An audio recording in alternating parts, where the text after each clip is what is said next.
सर्वांना नमस्कार. विद्यार्थी खेडोपाड्यातला असो वा शहरातील, समान शिक्षण हा प्रत्येकाचा मूलभूत हक्क आहे. हाच दृष्टिकोन डोळ्यासमोर ठेवून सर्व विद्यार्थ्यांसाठी वसुंधरा रुरल एज्युकेशन फाउंडेशन निर्मित 10th SSC हा चॅनल 10वीच्या विद्यार्थ्यांचा सखोल अभ्यास आणि सुसंगत तयारी करून घेणार आहे. या चॅनलवर आपण मराठी आणि सेमी इंग्लिश या दोन्ही माध्यमातून संपूर्ण मार्गदर्शन करणार आहोत. तरी सर्व पालक व विद्यार्थ्यांनी या प्रवाहात निसंकोचपणे सामील व्हावे अशी आशा करतो. विद्यार्थी मित्र हो, गणित भाग 1 मधील पहिला चॅप्टर 2 चलांतील रेषीय समीकरणे आज आपण शिकणार आहोत. आता हा चॅप्टर शिकताना काही महत्वाच्या कन्सेप्ट तुम्हाला माहिती असणं गरजेचं आहे. जसं की समीकरण म्हणजे काय असतं, चल म्हणजे काय, नंतर स्थिरांक म्हणजे काय, त्यानंतर सहगुणक काय असतो, या सगळ्या कन्सेप्ट आपण इयत्ता 9वी पर्यंत शिकलेलो आहोत. जरी तुम्हाला या कन्सेप्ट माहित नसतील तरी आपण आधी बेसिक समजून घेणार आहोत, त्यानंतर मूळ टॉपिक शिकायला सुरुवात करणार आहोत. आता या टॉपिक मध्ये आपण नेमकं काय काय शिकणार आहोत हे आधी समजून घेऊयात. रेषीय समीकरण सोडवण्यासाठी पहिली पद्धत वापरली जाते निरसन पद्धत, म्हणजेच लोप करण्याची पद्धत. याला इंग्लिश मध्ये म्हणतात इलिमिनेशन मेथड. एखादं समीकरण सोडवायचं म्हणजे काय, तर ते 2 चलांच्या किमती काढायच्या असतात. मग त्या किमती काढण्यासाठी 3 वेगवेगळ्या पद्धती आहेत. त्यातील पहिली पद्धत असणार आहे निरसन पद्धत, लोप करण्याची पद्धत. म्हणजे काय, त्या 2 चलांपैकी एक चल काढून टाकायचं, संपवायचं आणि मग आपोआप दुसऱ्या चलाची किंमत आपल्याला मिळते.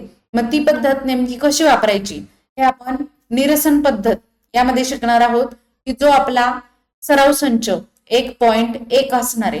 त्यानंतर आलेख पद्धत म्हणजे ग्राफ काढून रेषीय समीकरणे कशी सोडवता येतात हे या पद्धतीमध्ये आपण शिकणार आहोत. यावर आपला सराव संच 1.2 आधारित असणार आहे. त्यानंतर अतिशय सोपी अशी पद्धत म्हणजे क्रेमर पद्धत किंवा निश्चयक पद्धत असं म्हटलं जातं. रेषीय समीकरण सोडवण्यासाठी सर्वात सोपी पद्धत जर कुठली असेल तर ती ही आहे क्रेमर पद्धत. यावर आपला सराव संच 1.3 आधारित असणार आहे. त्यानंतर आता ह्या तिन्ही पद्धती काय झाल्या तर रेषीय समीकरण सोडवण्यासाठी वापरल्या जाणाऱ्या पद्धती. पण चौथ्या सराव संचामध्ये आपल्याला 2 समीकरणं अशी दिली असणार जी रेषीय समीकरणं नसतील, पण ती समीकरणं आपण रेषीय समीकरणामध्ये रूपांतरित करू शकतो, कन्व्हर्ट करू शकतो. आणि रेषीय समीकरणामध्ये ती कन्व्हर्ट करायची, रूपांतर करायची आणि त्यानंतर या तिन्हींपैकी कोणत्याही एका पद्धतीने ती समीकरणे सोडवायची. यावर आपला सराव संच 1.4 आधारित असणार आहे.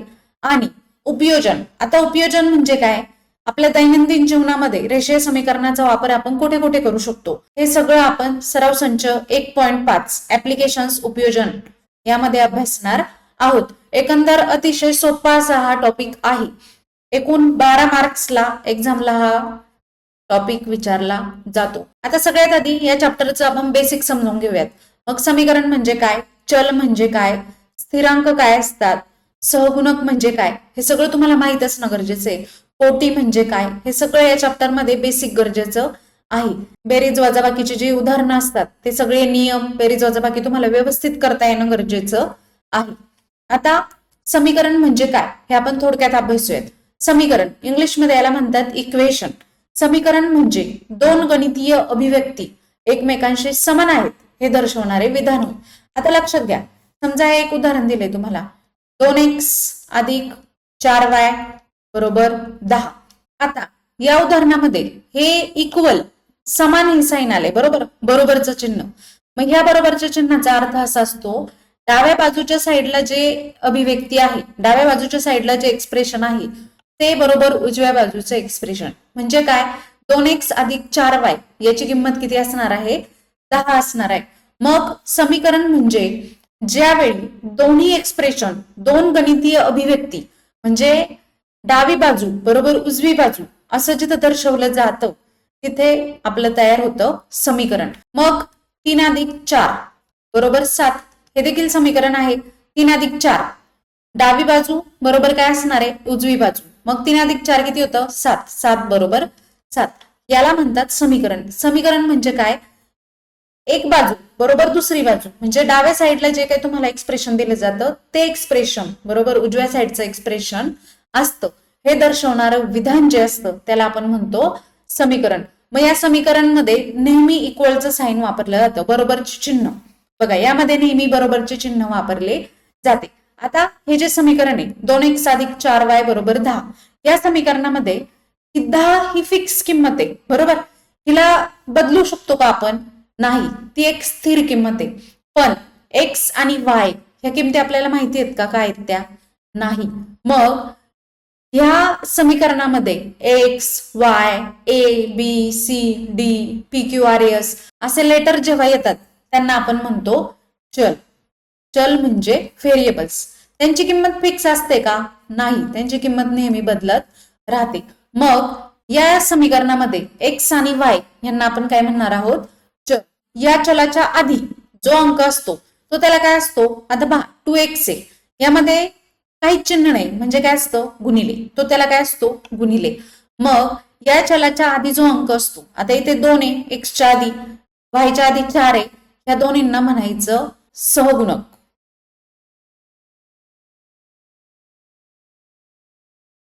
मग आता आपण व्यवस्थित समजून घेऊयात. पहा चल व्हेरिएबल्स, तेच एक्झाम्पल घेऊयात. 2x अधिक 4y बरोबर 10. आता हे एक उदाहरण आहे. आता चल. चल म्हणजे काय मी तुम्हाला सांगितलं, x आणि y यांना आपण काय म्हणतो? चल. मग पहा माहित नसलेली संख्या जी x, y, z अशा अक्षरांनी दर्शवतात. x, y, z येतील, p, q, r, s, m, n, o, p काहीही असतील, असे अक्षर जिथे येतात तिथे असतात चल. आता या समीकरणामध्ये x आणि y हे दोन्ही काय असणार आहेत? चल असणार आहेत. आता स्थिरांक. स्थिरांक इंग्लिशमध्ये म्हणतात कॉन्स्टंट, बदलत नसलेली निश्चित संख्या. आता पहा यामध्ये स्थिरांक इथे x आणि y, त्यामुळे ही पूर्ण टर्म बदलते. पण 10ला तुम्ही बदलू शकता का? नाही, तो एक स्थिरांक आहे, त्यामुळे 10 इथे असणार आहे स्थिरांक. हे सगळं आपण 9वी पर्यंत ऑलरेडी अभ्यासलेलं आहे. आता सहगुणक, कोइफिशियंट.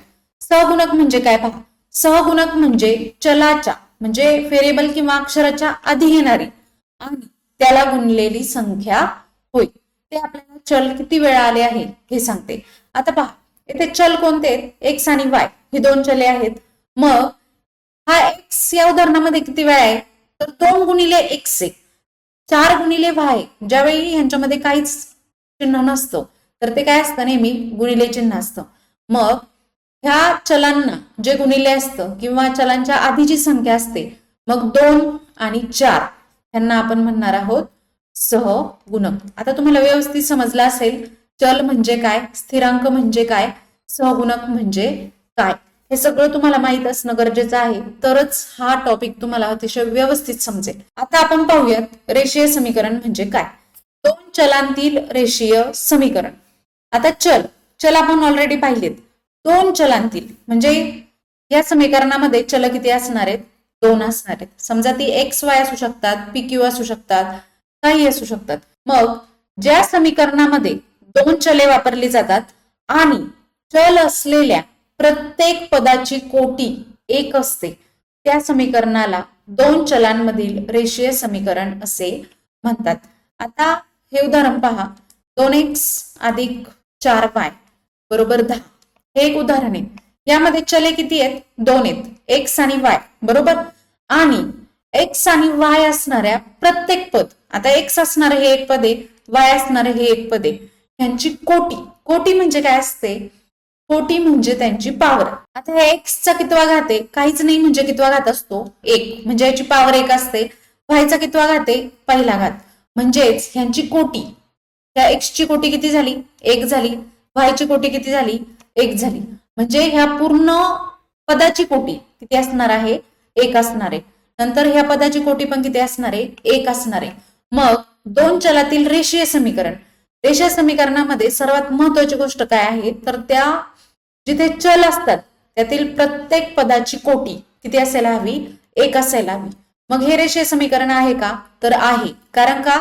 यामध्ये 2 चले आहेत x आणि y आणि यातील प्रत्येक पदाची कोटी 1. त्यामुळे हे रेषीय समीकरण असणार आहे. आता समजा असं एखादं उदाहरण आहे. 4x वर्ग प्लस 10 बरोबर 0. आता हे रेषीय समीकरण आहे की नाही? म्हणजे कसं? 4x वर्ग अधिक 0y अधिक 10 बरोबर 0. हे समीकरण आपण असं लिहू शकतो. पण यामध्ये दुसरी जी कंडिशन आहे, चल असलेल्या प्रत्येक पदाची कोटी 1. आता या पदाची कोटी काय आहे? x चा दुसरा घात आहे, बरोबर. मग याची कोटी किती झाली? 2 झाली. आपल्याला कोटी नेहमी किती हवी आहे? 1 हवी. त्यामुळे हे समीकरण रेषीय समीकरण असणार आहे का? नाही.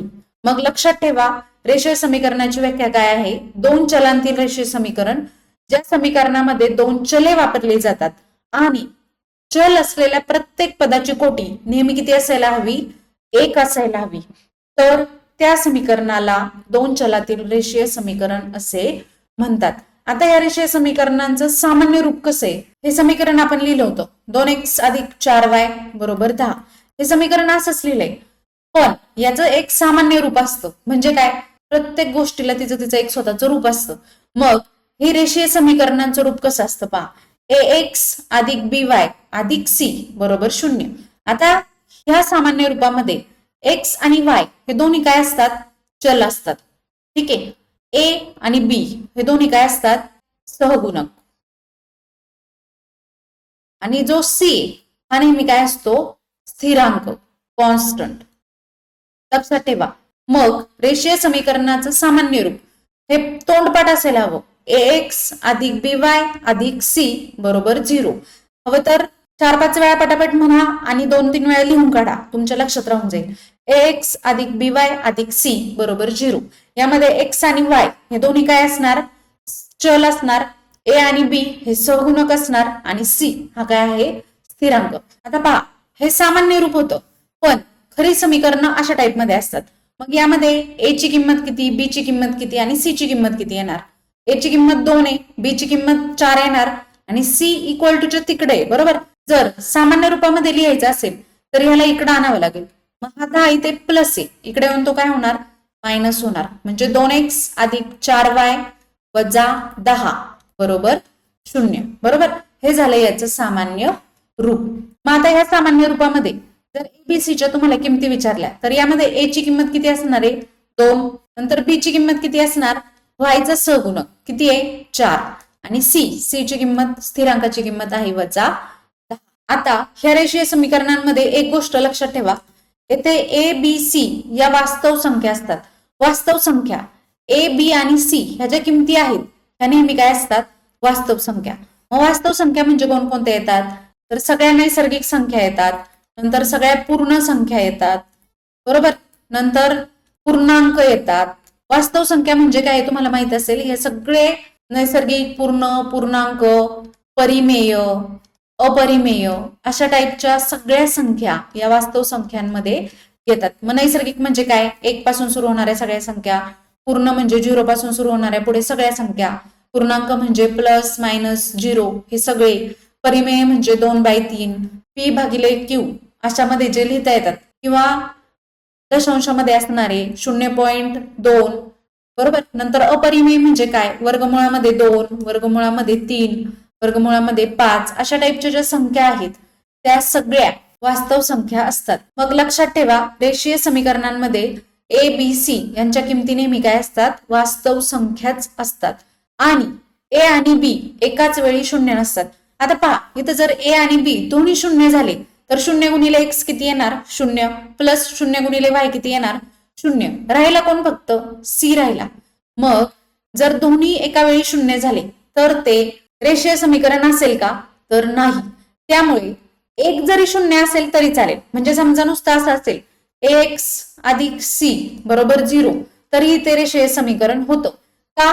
कारण का ax अधिक 0y प्लस c बरोबर 0 असं आपण हे समीकरण लिहू शकतो. मग आता 0y यांची कोटी किती आहे? x ची कोटी 1, y ची कोटी 1 आहे, बरोबर. आपल्याला इथे काय ह्याने काय फरक पडतो का? नाही. म्हणजेच काय, जर a 0 असेल, 1 0 पाहिजे, किंवा b 0 असेल तरीही चालेल, पण एकाच वेळी दोन्ही 0 असायला नकोय. मग एखादा समीकरण रेषीय समीकरण आहे की नाही हे ठरविण्यासाठी आपल्याला कोणकोणत्या गोष्टी पाहाव्या लागतात? तर पहिली गोष्ट काय? त्यामध्ये 2 चल हवीत, बरोबर. समजा ती चल xy किंवा mn pq काही असू शकतात. नंतर ही चल असणाऱ्या प्रत्येक पदाची कोटी किती असायला हवी? 1 असायला हवी. आणि जे सामान्य रूपे म्हणजे एक्सचा जो सहगुणक आहे, वायचा सहगुणक आहे आणि जो स्थिरांक असतो, हे तिन्ही काय असायला हवेत, वास्तव संख्या असायला हवेत आणि ए आणि बी एकाच वेळी 0 नसायला पाहिजेत. म्हणजे ए 0 असेल तरी चालेल किंवा बी 0 असला तरी देखील चालतो. अशा प्रकारे एखादं समीकरण आपण रेषीय समीकरण आहे की नाही हे ओळखू शकतो. आता यावर काही आपण उदाहरण पाहूयात. पहिलं समीकरण बघा, 4m अधिक 3n बरोबर 12. आता यामध्ये दोन चल दिसतात.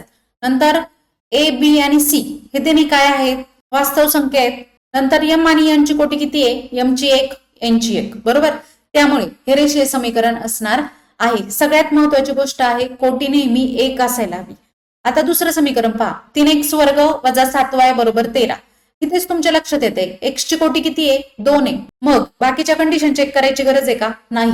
मग एक्स ची कोटी 2 आहे, इथेच हे समीकरण रेषीय समीकरण नाही बरोबर. त्यानंतर वर्गमूळ 2x वजा वर्गमूळ 5y बरोबर 16. आता यामध्ये बरेचसे विद्यार्थी इथं कन्फ्युज होतात. पहा, एक्स ची कोटी किती आहे, 1 आहे. फाय ची कोटी किती आहे, 1 आहे. पण वर्गमुळात 2 आलं, वर्गमुळात 5 आलं, यामुळे बरेचसे विद्यार्थी गोंधळतात. तुम्हाला काय सांगितलंय, ए बी आणि सी जो एक्सचा आणि व्हायचा सहगुणक आहे आणि स्थिरांक आहे, हे तिन्ही वास्तव संख्या असतील तरी देखील चालते. मग आता वर्गमूळ 2 वर्गमूळ 5 ह्या अपरिमेय संख्या आहेत बरोबर, म्हणजेच त्या वास्तव आहेत. त्यामुळे हे समीकरण देखील रेषीय समीकरण आहे. कोटी 1 आहे आणि ए बी सी तिन्हींच्या व्हॅल्यू काय आहेत, वास्तव संख्या आहेत. आता पहा, 0x अधिक 6y वजा 3 बरोबर 0. आता हे रेषीय समीकरण आहे की नाही. एक्स ची कोटी, आता इथे 0x आहे, तुम्हाला काय सांगितलंय, ए 0 असेल तरी चालेल किंवा बी 0 असेल तरी देखील चालेल. मग यामध्ये एक्स ची कोटी किती आहे, 1 आहे. फाय ची कोटी किती आहे, 1 आहे बरोबर. आणि रेषीय समीकरणाचं सामान्य रूपातच दिले डायरेक्ट, एक्स अधिक बीवाय अधिक सी बरोबर 0 बरोबर. इथे एक्स ची कोटी 1 आहे, फाय ची कोटी 1 आहे. ए 0 असेल तरी चालेल, पण एकाच वेळी ए आणि बी 0 हवेत का, नाही. मग इथे ए ची किंमत किती आहे, 0. बी ची किंमत किती आहे, +6 आणि सी ची किंमत किती आहे, -3 बरोबर. त्यामुळे हे रेषीय समीकरण आहे.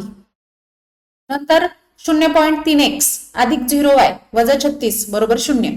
कोटी बघायची आधी, एक्स ची कोटी 1 आहे, फाय ची कोटी 1 आहे. हा 0 आहे, हा 0.3 आहे, चालते. 1 0 असेल तरी देखील चालतोय. आणि 0.3 ही परिमेय संख्या आहे बरोबर, म्हणजेच वास्तव संख्या आहे. आपल्याला वास्तव संख्या चालते, त्यामुळे हे देखील रेषीय समीकरण आहे. त्यानंतर 4/x अधिक 5/y बरोबर 4. आता हे रेषीय समीकरण आहे की नाही बघा विद्यार्थी मित्र. पहिले याला आपल्याला सोडून घ्यावं लागेल. 4/x आहे, आता खाली x आहे, त्याला आपल्याला वरती आणावं लागेल बरोबर. मग वरती कसा आणायचा, तुम्ही हा नियम शिकलेला असाल, 1/a⁻m ह्याचा आपण वरती आणून कसं लिहू शकतो, a⁻m. इथं m ला काय चिन्ह आहे, प्लस. ज्यावेळी वरती आणलं जातं त्यावेळी त्याचं चिन्ह काय होतं, वजा होतं. त्यामुळे इथे पण तोच रूल वापरला जाणार. 4/x आहे बरोबर, मग ते वरती येऊन काय होणार, 4x खाली काहीच नाही म्हणजे काय, 1 फायचा पण 1 वरती येऊन तो काय होणार, -1 प्लस 5 तसाच वायचा 1 आहे, वरती येऊन तो काय होणार, वायचा -1 बरोबर 4. आता यामध्ये बघा कोटी बघा काय आहे ती, एक्स ची कोटी तर किती आली, -1 आली. फायची कोटी किती आली, -1 आली. आपल्याला कोटी किती हवी, 1च हवी. म्हणजे हे रेषीय समीकरण आहे का, तर नाही, कारण कोटी किती आहे याची, -1. आता पुढचं समीकरण पहा, 4xy वजा 5y वजा 8 बरोबर 0. आता जे आपण सामान्य रूप पाहिले त्यामध्ये x गुणिले y अशी कुठली तरी टर्म आपण पाहिली आहे का, असं कुठलं तरी पद पाहिले का, नाही. मग हे समीकरण रेषीय समीकरण असणार आहे का, नाही बरोबर. x आणि y सेपरेट हवेत, त्यामुळे हे रेषीय समीकरण नसणार आहे.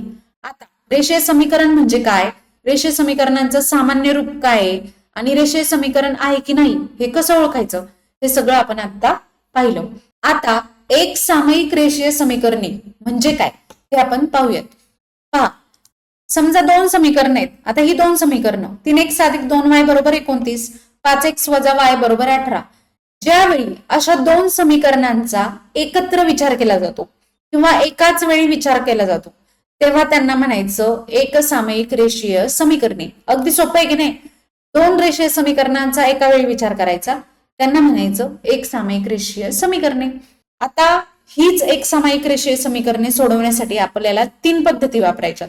त्यातील पहिली पद्धत असणारे निरसन पद्धत किंवा लोप करण्याची पद्धत. याला इंग्लिशमध्ये म्हणतात इलिमिनेशन मेथड. इलिमिनेट करणे. इलिमिनेट म्हणजे काय रे? काढून टाकणे. नंतर दुसरी पद्धत असणारे आलेख पद्धत. आलेख वापरून एखादं समीकरण कसं सोडवायचं हे आपण या पद्धतीमध्ये शिकणार. आणि तिसरी पद्धत अतिशय सोपी आहे, क्रेमर पद्धत किंवा याला म्हणायचं निश्चयक पद्धत.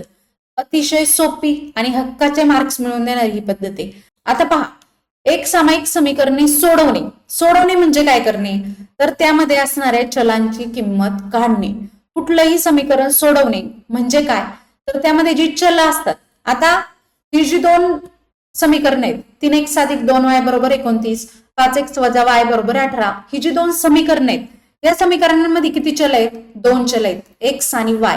मग ज्यावेळी आपण x आणि y च्या किमती काढू तेव्हा आपण म्हणू आपण ही समीकरणं सोडवली. मग लक्षात घ्या, ही समीकरणं सोडवण्यासाठी आपण या 3 पद्धती कशा वापरायच्या हे आता शिकणार आहोत. मग सगळ्यात आधी निरसन पद्धत किंवा लोप करण्याची पद्धत काय आहे ते आपण पाहूयात. आता बघा, ही 2 समीकरणं आहेत, यामध्ये सगळ्यात पहिल्यांदा ही पद्धत सोडवण्याच्या काही स्टेप्स आहेत, काही पायऱ्या आहेत, त्या आपण अभ्यासूयात. स्टेप्स पाठ करायची गरज नाहीये, तुम्ही जसं सराव करत जा तसं तुम्हाला आपोआप ही उदाहरणे एक्झाम्पल तुम्हाला सोडवता येणार आहेत. आता बघा, पहिली पायरी असणार आहे x + by = c या स्वरूपात मांडणी करायची. आता तुम्ही म्हणाल रेषीय समीकरणांचं सामान्य रूप तर असेल x + by + c = 0, बरोबर. पण ज्यावेळी ती समीकरणं आपल्याला सोडवायची असतात त्यावेळी ती नेहमी हा जो स्थिरांक असतो हा =च्या पुढे असायला हवा. लक्षात ठेवा ही गोष्ट. मग जर तसं दिलेलं असेल, जर तुम्हाला असं समीकरण दिलेलं असेल तर पहिलं त्याला अशामध्ये कन्व्हर्ट करायचं. मग काय इकडे +c असतो, तो फक्त =च्या इकडे आला तर काय होणार आहे? -c होणार आहे, बरोबर. मग पहिली पायरी काय असणार? ax + by = c या स्वरूपात मांडणी करून घ्यायची. ठीक आहे, अशी मांडणी केल्यानंतर काय करायचं पहा, कुठल्या तरी एका चलाचं सहगुणक सेम करायचा प्रयत्न करायचा. आता पहा, या समीकरणामध्ये x चा सहगुणक किती आहे? 5 आहे.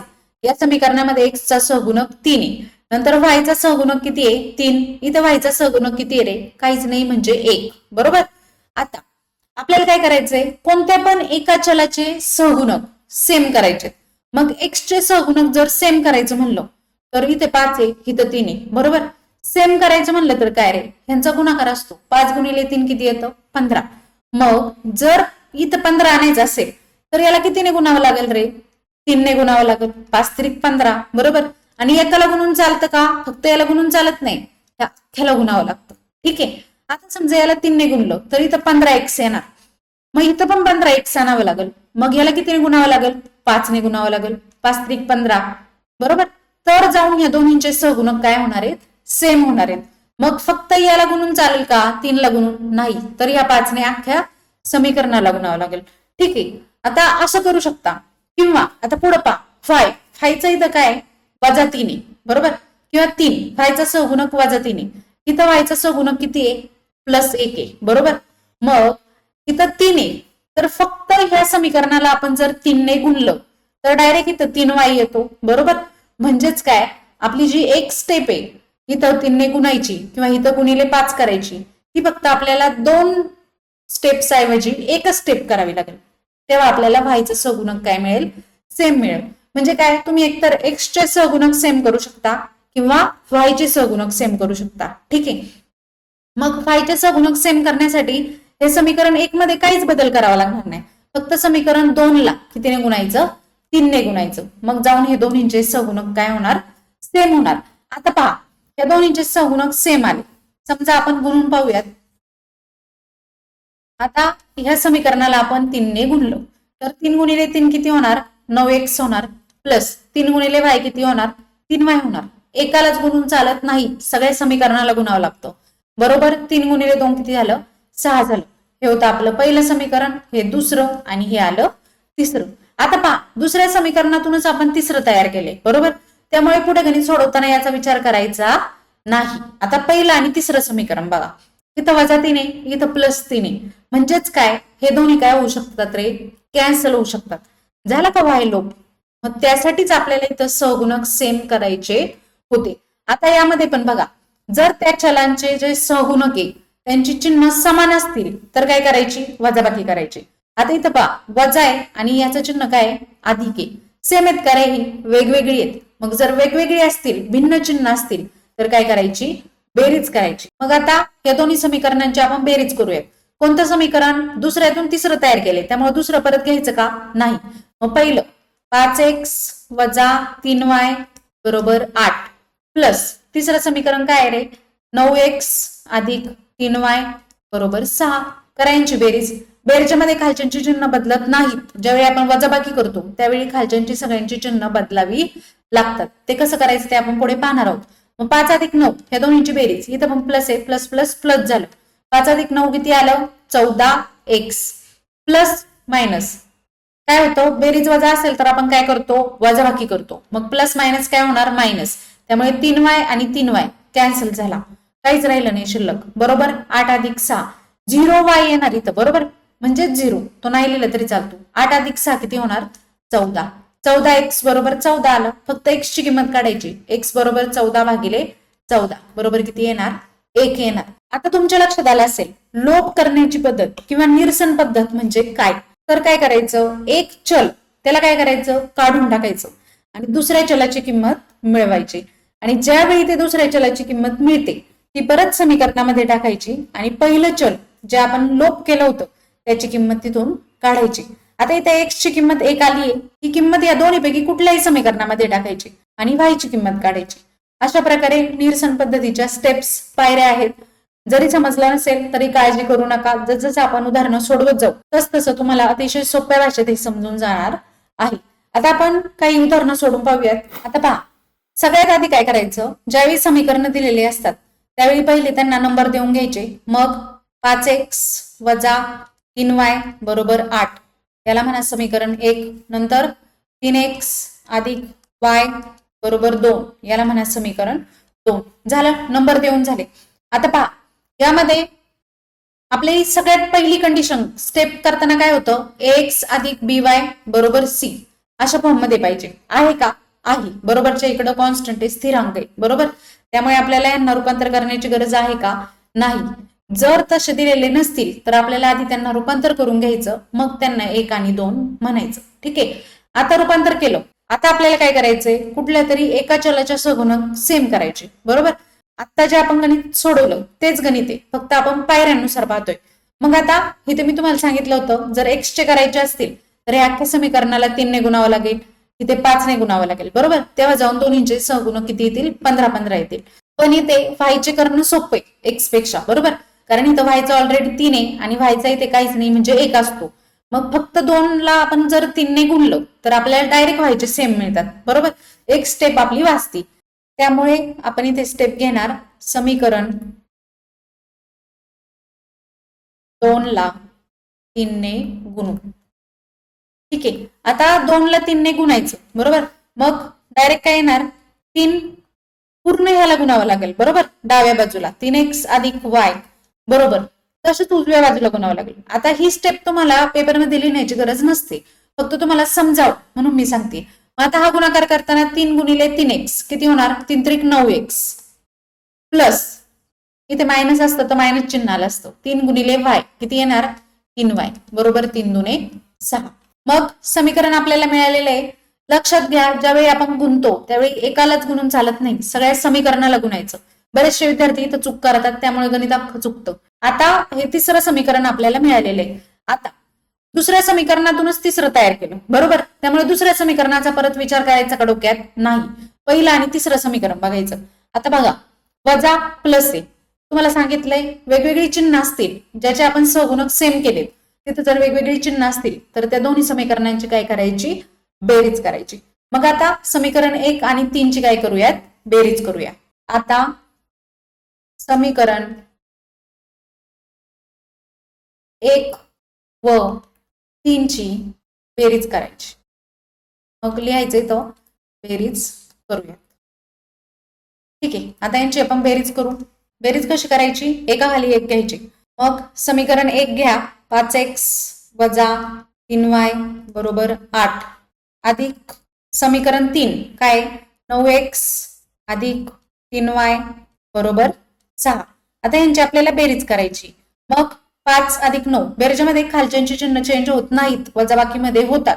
5 अधिक 9 किती झाले 14x, नंतर वजा 3y अधिक 3y कॅन्सल झाले बरोबर 8 अधिक 6 किती झाले 14. मग आता 14x बरोबर 14 किंमत कोणाची काढायची, x ची काढायची. y तर कॅन्सल झालाय बरोबर. मग आता 14 याला गुणिले, इकडे येऊन काय होणार तो भागिले, x बरोबर 14 भागिले 14, 14 1 14. त्यामुळे x ची किंमत किती मिळालेली आहे 1 मिळाली. आता ही जी x ची किंमत आली आहे, ही x ची किंमत या दोन समीकरणांमध्ये कुठेही टाकायची आणि y ची किंमत मिळवायची.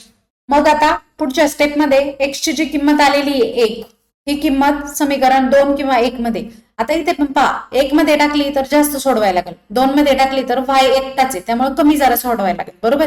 त्यामुळे समीकरण 2 मध्ये टाकूयात किंवा 1 मध्ये पण टाकू शकता, तुम्हाला जिकडे वाटेल तिकडे टाकू शकता.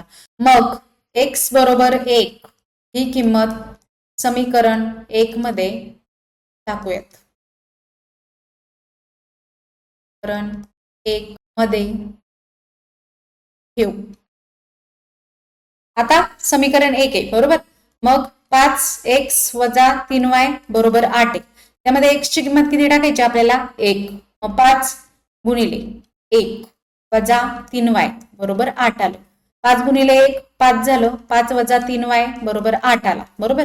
नंतर y ची किंमत काढायची. हा 5 इथं काय प्लस आहे, इकडे जाऊन काय होणार वजा होणार. मग वजा 3y ही किंमत तशीच ठेवायची आधी बरोबर 8 अधिक 5 इकडे जाऊन झाला वजा 5 वजा 3y बरोबर 8 वजा 5 किती आलं 3 आलं बरोबर. मोठ्या संख्येचे चिन्ह देतो आपण प्लस 8 वजा 5 तुम्हाला माहिती आहे 3. नंतर y ची किंमत आपल्याला काढायची. हा इकडे वजा 3 आहे बरोबर, तो इकडे येऊन वजा 3, ह्या व्हायला काय गुणिले, तो इकडे येऊन काय होणार भागिले. लक्षात घ्या इथं बरेचसे विद्यार्थी काय करतात वजा 3 इकडे आणून प्लस करतात. असं होतं का, हा वजा 3 ह्या वायचा सहगुणक आहे, तो त्याला गुणिले मग तो डायरेक्ट आणायचा असतो. मग तो गुणिले इकडे येऊन काय होणार भागिले. y बरोबर 3 भागिले वजा 3 डायरेक्ट खाली येणार. म्हणजेच y ची किंमत किती आली वजा 1 आली. म्हणजेच x ची किंमत मिळाली 1, y ची किंमत मिळाली वजा 1. म्हणजेच x, y बरोबर उत्तर आलेलं आहे 1, वजा 1. ही या रेषीय समीकरणांची उकल आहे. लक्षात येते उकल म्हणजेच काय ते सोडवणे. आता ही जी तुम्हाला x आणि y ची किंमत मिळाली, आपण स्टेप्स काय केल्या बघा. आता पहिलं काय x अधिक by बरोबर c मध्ये आहे का ते चेक केलं बरोबर. नंतर काय तर आपल्याला त्यांचे सहगुणक एका कोणत्या तरी चलाचे सेम करायचे होते ते करून घेतले. मग त्यांचे आपण भिन्न चिन्ह आहेत की सेम चिन्ह आहेत हे चेक केलं. त्याच्यावरनं आपण त्यांची बेरीज करायची का वजाबाकी करायची हे ठरवलं बरोबर. मग ते केल्यानंतर एक चल कॅन्सल झालं, पण ज्यावेळी ते कॅन्सल होतं त्यावेळी आपल्याला दुसऱ्या चलाची किंमत देऊन जातं. मग ती किंमत जी मिळाली आहे ती पुन्हा आपण 1 किंवा 2 मध्ये टाकतो, समीकरण 1 आणि 2 मध्ये, आणि दुसऱ्या चलाची किंमत काढून घेतो. लक्षात येत आहे. अशा प्रकारे आपण काय करतो हे समीकरण सोडवण्याच्या पद्धती वापरतो. आता तुमचे जे उत्तर आले x, y बरोबर 1 वजा 1 हे उत्तर बरोबर आले की चूक आले हे देखील आपल्याला चेक करता येतं. कसं ते पहा. हे जे उत्तर आले x ची किंमत किती आली 1 आली, y ची किंमत किती आली वजा 1 आली. ती यापैकी कोणत्याही समीकरणामध्ये टाकायची आणि डावी बाजू बरोबर जर उजवी बाजू आली तर आपलं समीकरण बरोबर आलेलं आहे. आता पहा x च्या ऐवजी काय टाकला, समजा इथे 3 गुणिले x आहे बरोबर, x च्या ऐवजी टाकला 1 प्लस y च्या ऐवजी वजा 1 टाकला प्लस -1 बरोबर 2 येतं का चेक करायचं बरोबर.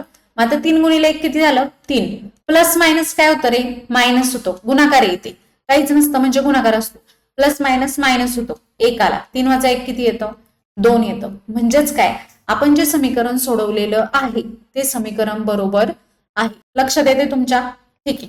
आता हीच समीकरण एकतर डायरेक्ट आपल्याला अख्खं सोडवावं लागतं किंवा त्यांनी बॉक्स दिलेले असतात, ते बॉक्स फक्त आपल्याला भरायचे असतात. आता हे समीकरण बघा 3x अधिक 2y बरोबर 29, 5x वजा y बरोबर 18. आता आपल्या ज्या स्टेप्स आहेत त्या स्टेप्स यामध्ये फॉलो केलेल्या आहेत सगळ्या. बघा पहिलं 3x अधिक 2y बरोबर 29 याला म्हणलं समीकरण 1, नंतर 5x वजा y बरोबर 18 याला म्हणलं समीकरण 2. काय पहिला नियम काय सांगतो, एक्स अधिक बी वाय बरोबर सी, अशा टाइप मध्ये आहेत का, तर आहेत. नंतर त्यांनी पुढे म्हटले, दिलेली समीकरणे वाय या चलाचा लोप करून सोडू. आता ह्यांनी इथं काय निवडलं, वाय चलाचा लोप करायचा. तुम्ही एक्स चलाचा लोप पण करू शकता, बरोबर, पण सोपं कोणतं जाते, वाय चलाचा. त्यामुळे वाय या चलाचा लोप करून ही समीकरणं सोडवायची आहेत. त्यासाठी खालील चौकटीत योग्य संख्या लिहा. आता तुम्हाला माहितीये तिथं ऑलरेडी त्यांनी दिले समीकरण 2 ला 2 ने गुणू, बरोबर, पण इथं तुमच्या लक्षात आलं पाहिजे, इथं 2y, इथं फक्त y, म्हणजे ह्या अख्ख्या समीकरणाला किती गुणावं लागेल, 2 ने. मग तेच इथं ऑलरेडी दिले, तुम्हाला फक्त चौकटी भरायच्यात. 5x गुणिले कितीने गुणायचे आपल्याला, 2 ने, बरोबर. मग इथे आपण बॉक्स मध्ये किती येणार, 2 वजा y गुणिले परत 2 नेच गुणायचे, सगळ्याला 2 ने गुणतोय आपण, 18 गुणिले 2. मग हे फक्त सोडवायचं. आता यांनी काय केलं, 5x गुणिले 2 10x आलं, वजा y गुणिले 2 किती येतं, 2y, बरोबर. 18 गुणिले 2 किती येतं, 18 दुणे 36, बरोबर. हे समीकरण आपल्याला मिळालेलं आहे तिसरं. आपण ज्या स्टेप्स करतो त्याच स्टेप्स केलेल्या आहेत, फक्त चौकटी भरायच्यात. मग आता पहिलं आणि तिसरं समीकरण मिळालेलं आहे आपल्याला, दुसऱ्या समीकरणातून तिसरं तयार केलं, बरोबर. मग आता समीकरण 1 मध्ये समीकरण 3 मिळू. आता बघा, इथं प्लस आहे, इथं वजा आहे, बरोबर. वाय या चलाचा लोप करायचा आहे आपण. मग वाय या चलाचे सहगुणक सेम केले, मग त्यांची चिन्ह बघा, प्लस आणि मायनस, बरोबर. मी ह्यांची बेरीज करा, समीकरण 1 आणि समीकरण 3, म्हणजेच 3x अधिक 2y बरोबर 29, अधिक समीकरण 3 काय आले आपलं, 10x वजा 2y बरोबर 36, बरोबर. आता ह्यांची बेरीज करा. आता इथं 2y आणि 2y डायरेक्ट कॅन्सल होतो, बरोबर. ते इथं दाखवायची गरज नाही, तुम्हाला फक्त सांगितलंय मी समजून. 3x अधिक 10x किती होणार, इथं 13x होणार. आणि 29 अधिक 36, 9 आणि 6 5 झाले 15, एक हात चाला, 3 आणि 2 5 आणि 1 6. आता इथं x ची किंमत काढायची, मग 13x बरोबर 65 आले. यावरून तुम्ही किंमत साईडला काढून घ्या. x बरोबर 65 भागिले काय येणार, 13. x ला 13 गुणिले, बरोबर. मग 13 65, म्हणजेच x ची किंमत आलेली आहे 5, बरोबर. आता ही तुम्ही काढली नसती तरी चाललं असतं, कारण खालच्या स्टेप मध्ये ऑलरेडी दिले x बरोबर 5 ही किंमत समीकरण 1 मध्ये ठेवू. मग आता ही जी किंमत आली x ची, हे आपण कुठं ठेवणार, 1 किंवा 2 पैकी कुठेही ठेवणार. मग 1 मध्ये ठेवूयात. त्यांनी सांगितले त्या प्रकारेच करायचं. 3x अधिक 2y बरोबर 29 आहे. x ची किंमत 5 टाकूयात. x च्या ऐवजी 3 गुणिले 5 प्लस 2y बरोबर 29. 3 गुणिले 5 किती झाले, 15. 15 प्लस 2y बरोबर 29. आता y ची किंमत काढायची. 15 इकडे प्लस आहे, इकडे येऊन काय होणार, वजा. 2y बरोबर 29 वजा 15. आता 2y तसाच, 29 वजा 15, 9 5 गेले 4, 2 1 गेले 1. 2y बरोबर 14 आले. फाय ची किंमत काढायची, मग हे सोडवा. 2y बरोबर 14. फाय बरोबर काय होणार, 2 याला गुणिले इकडे येऊन भागिले, 14 भागिले 2 किती आलं, 7. म्हणजेच y ची किंमत इथे आलेली आहे 7. म्हणजेच x, y बरोबर x ची किंमत 5 आणि y ची किंमत आलेली आहे 7. ही याची उकल असणार आहे.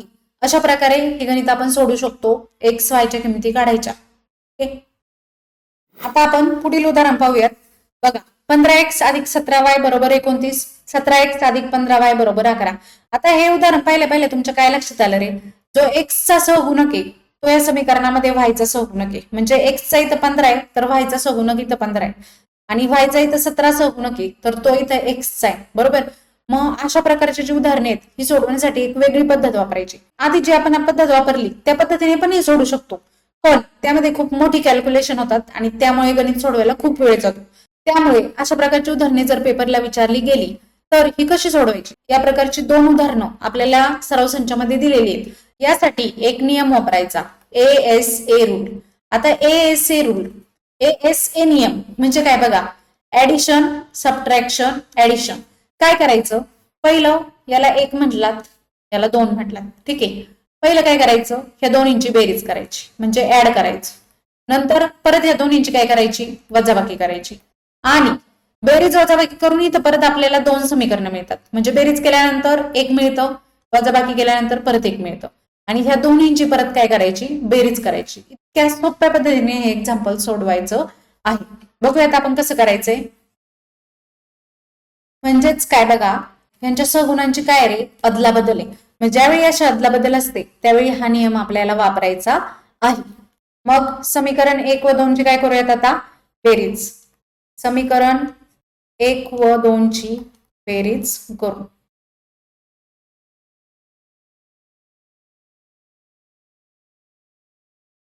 मग समीकरण लिहून घ्या एका खाली एक. 15x अधिक 17y बरोबर 21 अधिक दुसरं आहे 17x अधिक 15y बरोबर 11. ह्यांची बेरीज करून घ्या.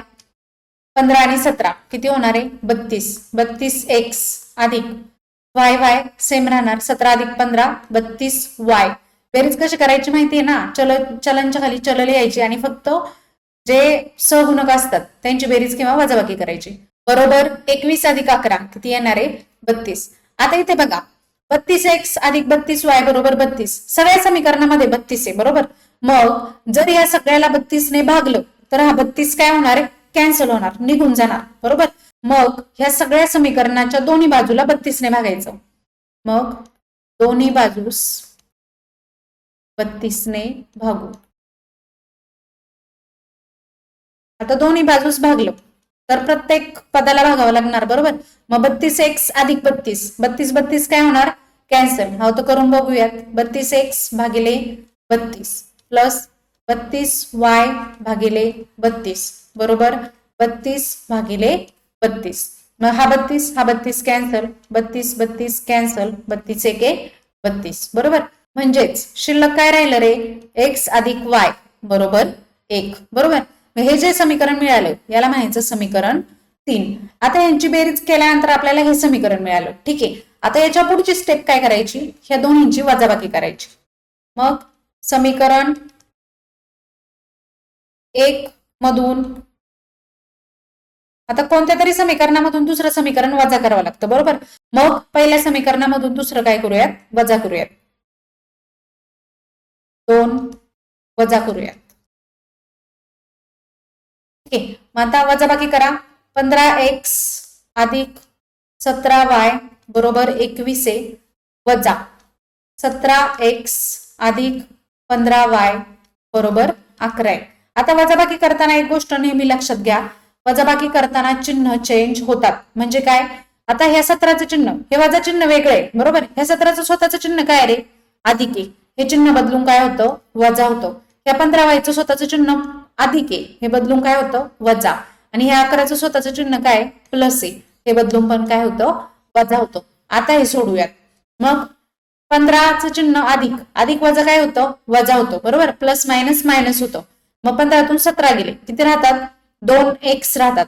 आणि मोठ्या संख्येचं चिन्ह हे सगळ्यात महत्वाचं आहे. बरेचसे विद्यार्थी विसरतात. मग मोठ्या संख्येचं चिन्ह काय येणार वजा 2x येणार प्लस मायनस काय होतं अधिक वजा वजा होतो. 17तून 15 गेले 2y राहिले बरोबर.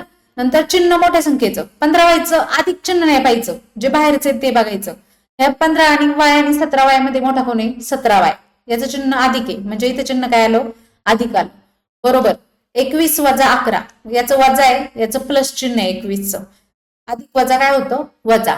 मग 21 मधून 11 गेले किती राहणार आहेत 10 बरोबर. मोठ्या संख्येचं चिन्ह प्लस आहे त्यामुळे 10ला चिन्ह आलं प्लस. आता यामध्ये एक गोष्ट नेहमी लक्षात ठेवा. एकदा का आपण चिन्ह बदलली की पुन्हा या चिन्हांचा विचार करायचा नाही. जी नवीन चिन्ह आली त्याचाच विचार करायचा. आता हे समीकरण मिळालं. इथे बघा 2 2 आणि 10 आहे. या सगळ्याला 2 ने भाग जातो का रे तर जातो. 2 ला 2 ने भाग 2 ला पण जातो आणि 10 ला पण जातो. मग याचं सिंपल रूप म्हणजे एकदम इझी करण्यासाठी आपण काय करू ह्या सगळ्या समीकरणाला 2 ने भागूयात. मग या समीकरणाला 2 ने भागू. आता हे मी वरती लिहिते तुम्ही डायरेक्ट हे खाली लिहायचे वहीमध्ये किंवा पेपरमध्ये सोडवताना. मग ह्या समीकरणाला 2 ने भागल्यानंतर काय येणार वजा 2x भागिले 2 प्लस 2y भागिले 2 बरोबर 10 भागिले 2. गणित सोडवताना चिन्ह व्यवस्थित पाहिजे. एक चिन्ह जरी चुकलं तरी उत्तर चुकू शकतं. आता इथे 2 आणि 2 बे के बे बे के बे बे पंचे 10 म्हणजे शिल्लक कोण कोण राहिले वजा x चिन्ह व्यवस्थित पाहिजे प्लस के बे वाय शिल्लक राहिला फक्त बरोबर 5. हे आलेले आहे आपलं समीकरण 4. आता बघा पहिलं आणि चौथं समीकरण मिळालं. काय केलं आपण? बेरीज नंतर वजाबाकी आणि आता जी नवीन समीकरणं मिळाली ह्यांची परत काय करायची? बेरीज करायची. मग समीकरण 3 व 4 ची बेरीज करू. समीकरण 3 व 4 ची बेरीज करू. आता बेरीज करा. x अधिक y बरोबर 1 अधिक वजा x अधिक y बरोबर 5. चिन्ह घ्यायचं, लक्षात ठेवा. प्लस मध्ये खालचे चिन्ह बदलतात का? नाही. त्यामुळे डायरेक्ट बेरीज करायची. मग बेरजेमध्ये याचं चिन्ह वजा आहे, याचं चिन्ह काय?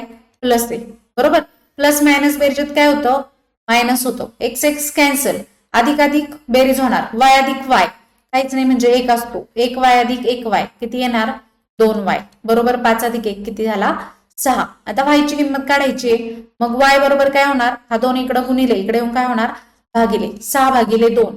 त्यामुळे y ची किंमत आपल्याला मिळाली आहे आता 3. बरोबर. आता ही जी y ची किंमत मिळाली ही या दोन समीकरणापैकी कोणत्या पण समीकरणात टाकायची. मग y बरोबर 3 ही समीकरण आपण 3 मध्ये टाकूयात. मग y बरोबर 3 समीकरण 3 मध्ये ठेवू. आता आपल्याला कोणाची किंमत मिळणार? मग x ची किंमत मिळणार. बरोबर. मग x अधिक y बरोबर 1 आहे. बरोबर. y ची किंमत 3 टाकत आहेत. x अधिक y च्या ऐवजी टाकणार आपण 3 बरोबर 1. x बरोबर 1 प्लस 3 इकडे जाऊन काय झाला? वजा 3. x बरोबर आलेलं आहे वजा 2. मिळाली तुम्हाला x आणि y ची किंमत. x बरोबर वजा 2, y बरोबर 3. म्हणजेच x आणि y ची किंमत आपल्याला मिळालेली आहे वजा 2, 3.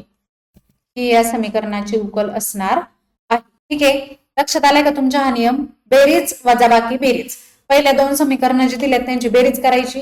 त्यातून नेहमी दरवेळेस असे काही ना काहीतरी कॉमन निघणारच आहे. Same same. मग ते घालवायचे. त्यावरून एक साधं समीकरण मिळवायचं. त्याला समीकरण 3 म्हणायचं. नंतर परत दोन्ही समीकरण जे पहिली आहेत त्यांची वजाबाकी करायची.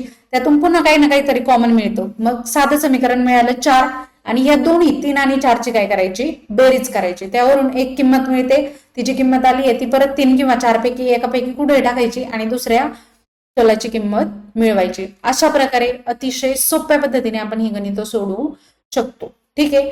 तुमचं उत्तर बरोबर आहे की नाही हे जर तुम्हाला चेक करायचं असेल तर यापैकी कोणत्याही एका समीकरणामध्ये x आणि y ची ही किमती टाका. वजा 2 आणि 3. मग डावी बाजू बरोबर उजवी बाजू येते का हे चेक करा कुठल्याही एका समीकरणामध्ये टाकून. आणि चेक केल्यानंतर हे उत्तर बरोबर येते की नाही हे नक्की मला कमेंटमध्ये टाईप करून सांगा. विद्यार्थी मित्र एक गोष्ट लक्षात घ्या. गणित अतिशय सोपं आहे. फक्त ते योग्य पद्धतीने तुमच्यापर्यंत पोहोचत नाही. अगदी बेसिक पासून आपण सर्व गणित या चॅनलवर शिकत आहोत. जर तुम्हाला आपले व्हिडिओज आवडत असतील तर लाईक करा, तुमच्या मित्रमैत्रिणींना शेअर करा आणि आपल्या चॅनेलला नक्की सबस्क्राईब करा. आता आतापर्यंत आपण पुस्तकामध्ये जी सोडून दिलेली उदाहरणं होती ती 3 उदाहरणं अभ्यासली. नंतर रेषीय समीकरण म्हणजे काय, त्यांचं सामान्य रूप काय असतं, नंतर रेषीय समीकरण आहे की नाही ते कसं ओळखायचं हे सगळं अभ्यासलेलं आहे. पुढील व्हिडिओमध्ये आपण सराव संच 1.1 अभ्यासणार आहोत. आणि विद्यार्थी मित्र विज्ञान बऱ्याचशा विद्यार्थ्यांना विज्ञानाची भीती वाटते. 10वीला गेलेल्या प्रत्येक विद्यार्थ्यालाच गणित आणि विज्ञानाची भीती असते. मग आपण विज्ञानाचे देखील व्हिडिओज घेणार आहोत. त्यामुळे जर तुम्हाला गणित आणि विज्ञानामध्ये चांगले मार्क्स पाडायचे असतील तर आत्ताच आपल्या चॅनेलला सबस्क्राईब करून ठेवा जेणेकरून एकही व्हिडिओ तुमच्याकडनं मिस होणार नाही.